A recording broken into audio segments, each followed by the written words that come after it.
কেমন আছেন সবাই? আশা করি ভালো আছেন। আবারও হাজির হলাম নতুন আরেকটা লং ভিডিও নিয়ে। আজকের ভিডিওতে আমি দেখাবো সেদিন যে বাটিক বাঁধানোটা আমি দেখিয়েছিলাম, সেই বাঁধানোটার কাপড়টাতে কালার করার পর কেমন হয়েছে, আর কি পরিমাণ কালার লেগেছে, আর কি কাপড়ে আমি এই ডিজাইনটা করেছি, সব কিছুই আপনাদের সাথে শেয়ার করব। তো জানতে হলে পুরো ভিডিওটা অবশ্যই না টেনে দেখবেন, তাহলে অবশ্যই আপনারা কিভাবে এই জামাটা রেডি করেছি আমি, আপনারা কিন্তু পেরে যাবেন এবং নিজেরা নিজেদের ড্রেস সুন্দর করে ডিজাইন করে পরে নিতে পারবেন। তো এটা হচ্ছে ওড়নাটা একটু ডিফিকাল্ট ছিল আমার কাছে, কারণ এই ধরনের ওড়নার কাজটা আমি আগে করিনি। তো দেখেন কিভাবে করছিলাম আমি, আপনাদের দেখিয়েছিলাম কিভাবে আমি ড্র করেছিলাম, দুই সাইডে একরকম, আর যে লম্বালম্বিভাবে যে সাইডগুলো আছে ওখানে আমি 4টা মানে দাগ দিয়েছিলাম আর কি। তো 4টা দাগ বরাবর আমি কিন্তু সেলাই করিনি, সেলাই করেছি পিছনের 2 দাগ বরাবর সেলাই করে এভাবে করে বেঁধে নিয়েছি। আমি সামনের দিকে একটু বেশি রেখেছি কাপড়, কারণ যাতে কালারটা বেশি দেখা যায় আর কি।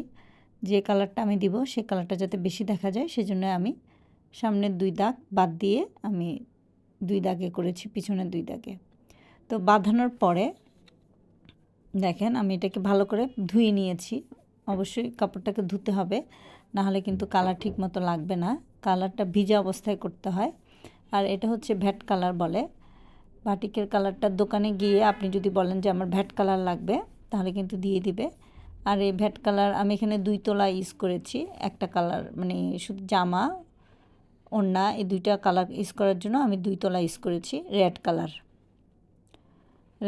2 তোলা দিয়ে দেখেন আমি এখানে অর্ধেক কালার করছি।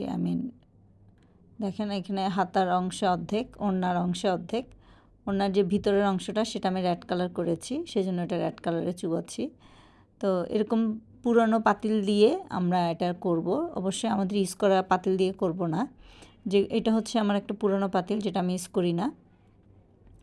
তো এভাবে দেখেন কিভাবে করেছি। একটু পরপর কিন্তু নেড়ে চেড়ে দিতে হবে কালারগুলো, আর আধা ঘন্টার মতো কালারটাতে চুবিয়ে রাখলে বেশি ভালো কালার পাওয়া যায়। আর দেখেন কালারটা কিভাবে আমি তুলেছি, একটা বোলের সাহায্যে কিন্তু আমি কালারটাকে তুলে নিয়ে এসেছি এবং ঠান্ডা পানিতে ভিজাতে দিয়েছি। এরপর পাতিলটাকে ভালো করে ধুয়ে নিচ্ছি আর একটা কালার করব বলে। দেন সেমভাবে আমি ব্ল্যাক কালারটাও করছি।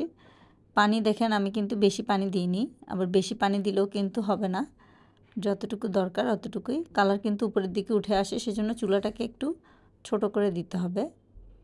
দেখেন আমি এভাবে করে যে ব্ল্যাক কালার ওটা ইউজ করছি, যেখানে যেখানে আমি ব্ল্যাক কালার দেব সেই জায়গাটাকে আমি চুবিয়ে দিয়েছি।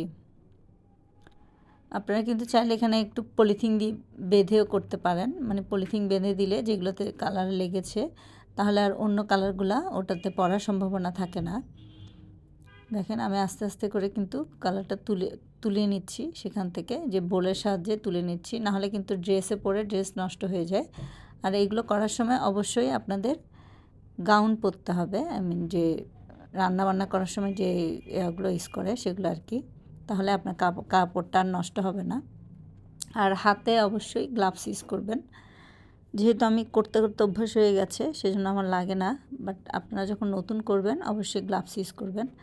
দেখেন আমি করার পরে ভিজা অবস্থায় এটাকে খুলে নিচ্ছি। ভিজা অবস্থায় খুলতে হয় না, পরে খুললেও চলে শুকানোর পরে। আমি জাস্ট দেখানোর জন্য একটু খুলে নিয়েছি।